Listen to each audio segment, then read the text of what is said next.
Coucou, voilà, je vous fais une petite vidéo pour vous parler de la différence de tarot entre un Rider-Waite, donc la version anglo-saxonne. Moi ici j'ai la version noir or, vous allez voir elle est magnifique, et un tarot de Marseille classique. Si je veux d'ailleurs comparer avec un oracle, comme celui-ci, vous voyez déjà qu'on n'a pas la mention tarot qui apparaît, on parle bien d'un oracle. Et à l'arrière, il suffit de regarder, on voit qu'on a 44 cartes par rapport au tarot. Donc comme je vous disais, où il y a 78 cartes, celui-ci pareil, ben, il y a bien la mention oracle. Et à l'arrière, on nous parle de 44 cartes également. Ben, un oracle, il peut y en avoir 30, 40, 50, ça c'est un petit peu selon le jeu que vous achetez. Mais comme je vous dis ici, il y aura toujours la même structure dans un tarot, à savoir le nombre de cartes, 78 et donc 22 majeures. Je vais vous l'ouvrir, comme ça vous verrez comme il est beau. Voilà. Il y a le petit livret. Et ici, on a nos arcanes. Vous voyez qu'elles sont magnifiques.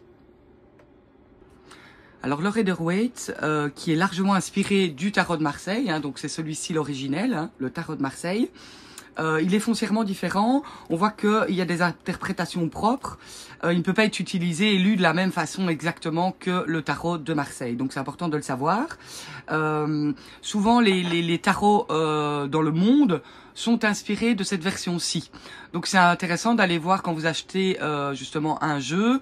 Eh bien, est-ce que y a une différence? Est-ce que vous êtes face à un tarot de Marseille ou un tarot Rider-Waite? Je vais vous expliquer les petites différences. Alors le tarot de Marseille, il est né dans l'Europe médiévale, donc il y a beaucoup de références chrétiennes. Les allégories, les personnages des arcanes majeures, ben, ils sont inspirés de cette époque. Donc dans son approche ici par contre, celui-ci, ben, il y a beaucoup moins d'aspects religieux. Alors les arcanes n'ont pas le même nom. On voit ici dans le tarot de Marseille, le mât s'appellera le fou. Voilà. Le battleur sera le magicien. La papesse du tarot de Marseille est la grande prêtresse. Le pape s'appelle le hiérophante. Pour l'amoureux du tarot de Marseille, eh bien, on a les amants, ici pour le Rider. L'arcane sans nom ici, la 13, eh bien, s'appelle la mort. Voilà. Et la maison Dieu, on parlera de la tour. Voilà, elle est d'ailleurs beaucoup plus sombre et sinistre et catastrophique dans le Rider que dans le tarot de Marseille. Ça, c'est aussi à noter. Alors, une autre différence tout à fait notable, dans le tarot de Marseille, Justice qui porte le numéro 8 et la Force le numéro 11, eh bien, on voit qu'ici, c'est les contraires dans le Rider. Donc, la Force et la Justice, en fait, sont inversés. Leurs numéros sont inversés dans le Rider.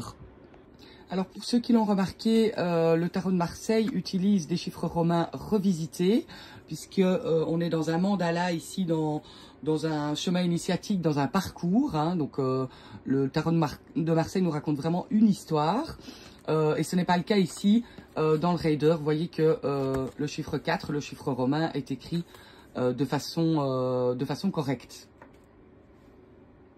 Alors, dernière différence, pas des moindres, dans le tarot de Marseille, vous voyez que les arcanes mineurs sont juste représentés par leurs enseignes et leurs nombres, comme un jeu de cartes classique, donc peut-être plus difficile à interpréter, alors que dans le Rider, chaque carte est justement illustrée et on peut peut-être trouver justement une symbolique de signification plus facilement dans la version Rider. Voilà. J'espère que cette vidéo vous a plu. N'hésitez pas à mettre un petit commentaire. Je vous dis à très bientôt.